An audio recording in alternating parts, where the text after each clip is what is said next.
네, 4월 1일 화요일 기도로 돕는 그 사랑 매일 묵상. 오늘은 시편 105편 37절에서 42절입니다. 4월 1일이죠. 3월도 다 갔습니다. 빨리 가는 세월 속에서 하나님의 말씀이 우리를 안정을 주고 참된 만족을 주는 것이니, 계속 우리가 흘러가는 시간 속에서 영원한 것들을 붙들지 않으면 늘 후회하며 끝이 날 수 있습니다. 그러니까 계속 말씀 묵상하고 기도하고 하면은 좋을 것 같아요. 지금 이제 이스라엘의 그런 이제 출애굽 과정, 광야의 과정을 이제 하나님이 쭉 이렇게 얘기해 주시는데, 그렇게 얘기하죠. 40절에 보면 그들이 구한 적 메추라기를 가져오시고 또 하늘의 양식으로 그들을 만족하게 하셨도다. 이렇게 만나를 내리셨다는 표현을 하늘의 양식으로 만족하게 하셨다, 그렇게 표현하고 있습니다. 오늘 하늘의 양식으로 만족하게 하셨다라는 제목으로 좀 말씀을 나눌 텐데요. 37절부터 보면 하나님은 보이지 않지만 여전히 우리를 보호하시고 우리와 함께 하시고 일하신다는 것을 알려주고 있습니다. 마침내 그들을 인도하여 은금을 가지고 나오게 하시니, 애굽에서 출애굽할 때 이제 노량물을 얻는 전쟁에서 승리했다는 뜻입니다.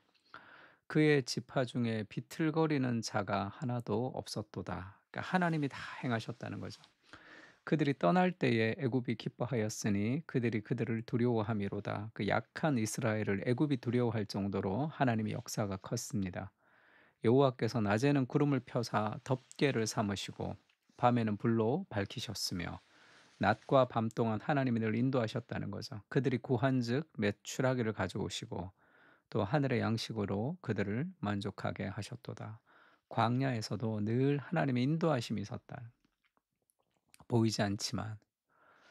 신명기 8장에도 그런 말씀이 있죠. 내 하나님 여호와께서 이 40년 동안을 내게 광야의 길을 걷게 하신 것을 기억하라. 우리가 그 40년 광야가 굉장히 고통스러운 시간이라고 생각하지만 너를 낮추시며 너를 시험하사 내 마음에 어떠한지 그 명령을 지키는지 지키지 않는지 알려 하심이라. 우리를 계속 연단시켰다는 뜻입니다. 하나님이 몰라서 그거를 알게 했다는 뜻이 아니라 너를 낮추시며 너를 줄이게 하시며 또 너도 알지 못하며 내 조상들도 알지 못하던 만나를 내게 먹이신 것은 사람이 떡으로만 사는 것이 아니요 여호와의 입에서 나오는 모든 말씀으로 사는 줄을 네가 알게 하려 하심이니라. 하나님이 광야에서 알려주고 싶었던 그 불기둥과 구름 기둥으로 인도해 주시고 메추라기와 만나를 먹여 주신 이유가 뭡니까? 사람이 떡으로만 사는 것이 아니다. 하나님의 말씀으로 하나님이 너의 인생을 인도하신다. 그래서 너의 힘을 의지하지 말고 하나님을 의지하라. 이것을 알려주고 싶었다는 거예요. 근데 이스라엘이 그것을 누렸지만 그것을 알지 못했습니다. 그 하나님이 이 8장 4절에도 그렇게 얘기하죠. 40년 동안에 내 의복이 헤어지지 아니하고 네 발이 부르트지 아니하였느니라. 내가 늘 너와 함께 인도해서 지금 여기까지 온 것이 아니냐. 근데 그걸 잘 모른단 말이에요. 그래서 하나님의 공급하심을 바르게 깨닫지 못해서 이스라엘은 늘 하나님을 배신하는 그런 역사들이 출애굽의 역사입니다.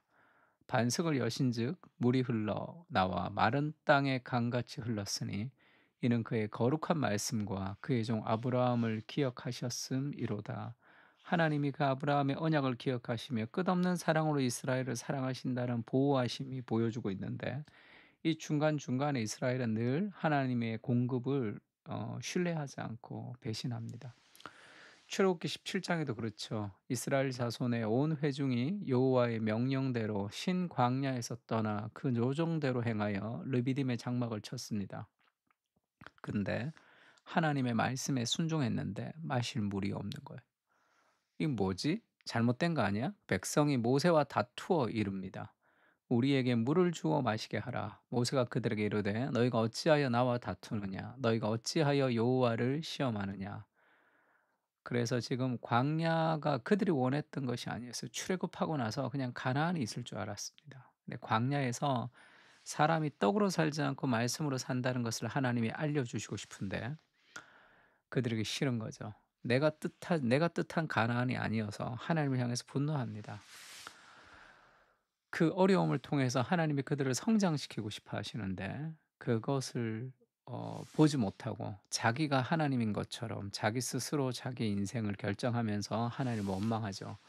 거기서 백성이 목이 말라 물을 찾으매 그들이 모세에게 대하여 원망하여 이르되 당신이 어찌하여 우리를 애굽에서 인도해 내어서 우리와 우리 자녀와 우리 가축이 목말라 죽게 하느냐. 모세가 여호와께 부르짖죠. 내가 이 백성에게 어떻게 하리이까? 그들이 조금 있으면 내게 돌을 던지겠나이다. 여호와께서 모세에게 이르시되 백성 앞을 지나서 이스라엘 장로들을 데리고 나일강을 치던 내 지팡이를 손에 잡고 가라. 내가 호렙산에 있는 그 반석 위 거기서 내 앞에 서리니 너는 그 반석을 치라. 그것에서 물이 나오리니 백성이 마시리라. 모세가 이스라엘 장로들의 목전에서 그대로 행하니라. 그 반석에서 물을 먹었습니다. 이것은 그들의 배신을 향한 하나님의 끝없는 사랑을 보여주시는 거죠. 고린도전서 10장에는 이 사건을 이렇게 해석합니다. 형제들아 나는 너희가 알지 못하기를 원하지 아니하노니 우리 조상들이 다 구름 아래 있고 바다 가운데로 지나며 모세에게 속하여 다 구름과 바다에서 세례를 받고 다 같은 신령한 음식을 먹으며 만나를 먹었다는 거죠. 다 같은 신령한 음료를 마셨으니 반석에서 물을 먹은 겁니다. 이는 그들을 따르는 신령한 반석으로부터 마셨음에 그 반석은 곧 그리스도시라. 그 반석에서 그들이 물을 마신 그 물이 곧 그리스도를 통해서 그들이 살아간다.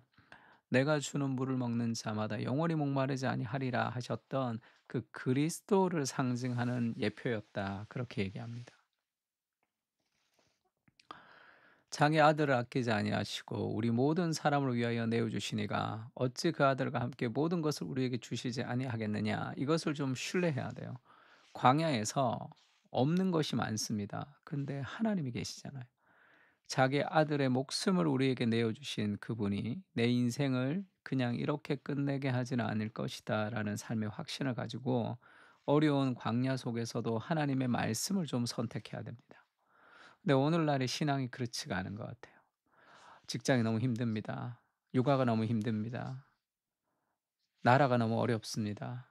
경기가 좋지 않습니다. 그 모든 삶의 상황의 어떤 어려움에 이끌려서 결국 하나님을 좀 등지며 살아갑니다. 그러면 상황이 좋으면 어떻게 됩니까? 상황이 좋으면 좋은 대로 하나님을 등지고 살아가는 거예요. 그것은 환경의 문제가 아니라 믿음과 신앙의 문제라고 얘기합니다. 그리스도께서 자신의 목숨을 버리시면서 우리를 건지셨고 지금 우리가 있는 삶의 한계의 상황에서 하나님이 원하시는 게 뭡니까? 떡으로만 사는 것이 아니라 하나님의 말씀으로 살아가는 것이다. 아무것도 보이지 않는 광야에서도 하나님이 우리를 먹이신다는 삶의 확신, 그 말씀을 붙들고 살아갈 때 광야를 통해서 성숙으로 이르는 거예요. 하나님이 우리에게 원하시는 것은 삶의 성숙입니다. 환경에 매몰되는 것이 아니에요. 근데 오늘날의 신앙은 너무 나약해진 것이 아닌가 그런 생각이 듭니다. 교회가 나약해졌고 세상이 너무 힘들어진 상황이죠. 그러나 광야에서도 하나님이 우리를 먹이시고 그 인도하신다는 삶의 확신을 가지고 그 어려움을 이기는 사람이 되기를 하나님이 우리에게 원하시는 거죠. 좋은 환경을 달라고 기도하는 것이 아니라 강한 사람이 될 수 있게 해달라고 주의 말씀을 붙들어야 되는 겁니다. 그런 은혜가 우리에게 좀 필요한 것 같아요. 그러니까 오늘의 이스라엘의 상황, 광야의 이스라엘이 오늘의 우리 상황과 비슷하지 않나 이렇게 생각합니다. 오늘도 보이지 않는 곳에서 우리를 인도해 주시는 주님, 그 손길을 기억하며 살아가게 하옵소서. 보이는 현실 속에서 불평과 불만으로 하나님을 원망하는 삶이 아니라 믿음의 눈으로 현실을 바라보고 믿음으로 살아가게 하여 주시옵소서. 오늘도 주님은 내 안에서 역사하십니다. 그 말씀을 신뢰하며 떡만을 쫓아가는 문화 내러티브를 거부하게 하시고 믿음으로 살게 하옵소서. 아멘.